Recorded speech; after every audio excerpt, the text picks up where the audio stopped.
Welcome back to our leftover series dito sa ating kusina.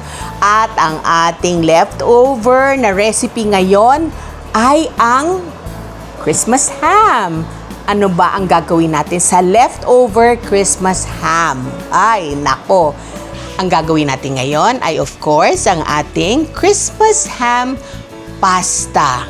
Yes! May buhay pagkatapos ng Pasko. Okay, so, umpisahan na natin. Napakadali lang nito. Okay. Ito yung ating leftover Christmas ham. Medyo ginupit-gupit na natin, ano? Actually, this is cooked ham already.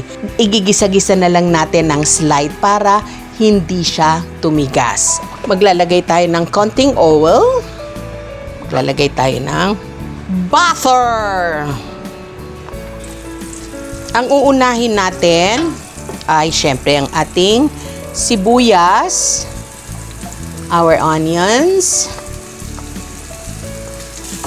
Pag medyo umiba na ang kulay ng ating onions, ilalagay na natin ang ating bawang. Ang bango. Napakabango. Pag medyo naaamoy na ninyo, na mabango ang kusina ninyo, pwede na natin ilagay ang ating Christmas ham. At dahil Pasko, red and green ang ating bell peppers.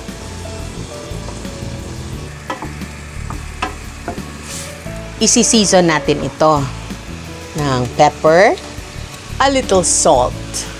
Ngayon, kung ang ginagamit ninyong ham ay yung Chinese ham, hindi nyo na kailangan i-salt kasi maalat yon.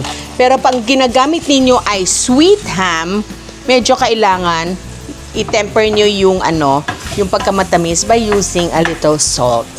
Bago mag-wilt, ibig sabihin, bago kumuluntoy yung ating bell peppers, lalagay na natin yung ating sauce kasi maganda yung buhay pa rin yung kulay. Pag overcooked siya, wale. Maglalagay tayo ngayon ng a little tomato sauce para magkaroon tayo ng reddish color. Sabihin na natin siguro mga 1/3 to 1/2 cup.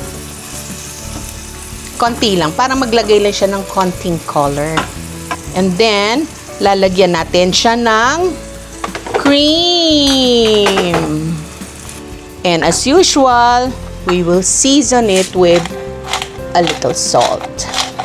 Papansin ninyo, medyo thick siya, di ba? Lalagyan natin siya ng kaunting. Ito yung pinaglutuan natin ng pasta. Importante, ano ba ang ginagawa nitong pasta sauce na to? Unang-una, ginagawa niyang mas creamy yung sauce natin. Yan. Papansinin ninyo mamaya, creamy na siya. Medyo lumalapot-lapot na siya. Okay. Ilalagay natin konting cheese. Konti lang. Kasi itong cheese nakakatulong ito sa pampalasa at sa konting lapot. Okay. Ilalagay natin ngayon ang ating noodles.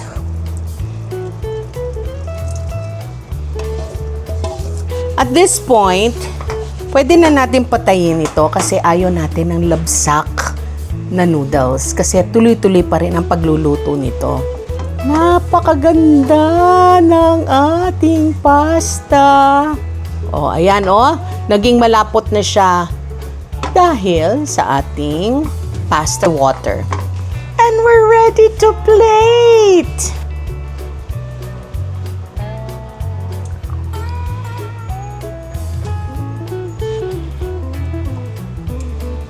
Siyempre ang ating cheese.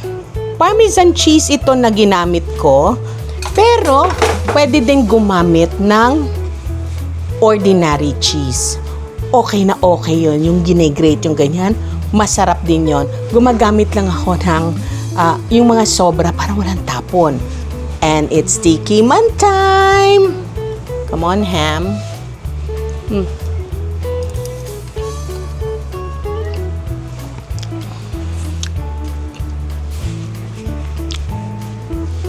Ang sarap. Alam nyo yung tamis at smokiness ng ham. Tapos yung lasa ng bell peppers, yung cream, yung tomato. Sabi nila, swak. Mering-meri sa panlasa to. So, eto na ang ating dish.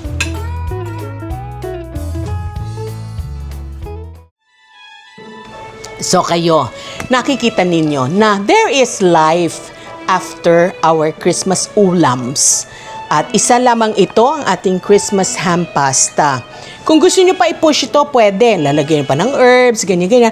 Pero remember, ang ginagawa ko dito is the minimum para mura, pero masarap pa din. Kaya, katulad ng dati, natapos na naman ang isang episode ng ating Kusina. Mangyari lamang po na keep on inviting other people para po dumami po ang ating community. Ipamalitan ninyo sa buong komunidad, sa buong barangay, sa buong bayan, if possible, di ba? Para namang, syempre, lumaki ang ating community at para naman, maging masaya naman ako at marami akong friends. So, if you can tell everybody to like, comment, subscribe. That means so much to me. If you can send stars, I'll be very, very happy. Please do that. Okay? So, tandaan ninyo, ikaw, ako, tayong lahat, miyembro tayo ng isang community. Lahat tayo magkakaroon ng dating, kahit wala tayong masyadong datong. Labanan natin ang hirap ng buhay sa pamamagitan ng pagluluto ng mura at masarap. Again, I'll see you soon.